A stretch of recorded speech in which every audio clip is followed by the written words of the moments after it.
தென்காசி மாவட்டம் தமிழக கேரளா எல்லையான புளியரை வளைவு பகுதியில் கடந்த சில தினங்களுக்கு முன்பு கேரளாவில் இருந்து பிளைவுட் ஏற்றி வந்த லாரி ஓட்டுநரின் கட்டுப்பாட்டை இழந்து ரயில் தண்டவாளத்தில் விழுந்த விபத்தில் லாரி டிரைவர் மணிகண்டன் உயிரிழந்தார்.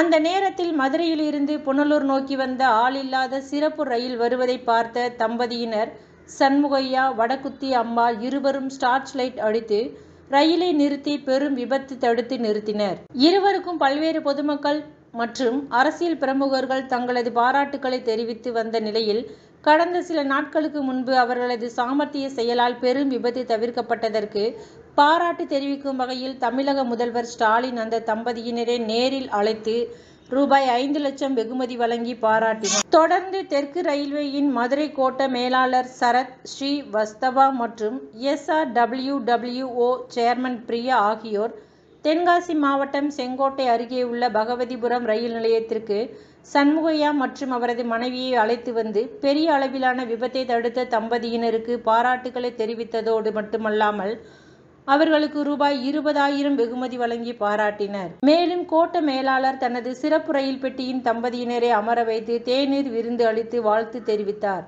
இந்த நிகழ்ச்சியில் ரயில்வே துறை உயர் அதிகாரிகள் பலருடன் இருந்தனர். குறிச்சி டைம்ஸ் தென்காசி மாவட்ட செய்திகளுக்காக சாரல்குமார்.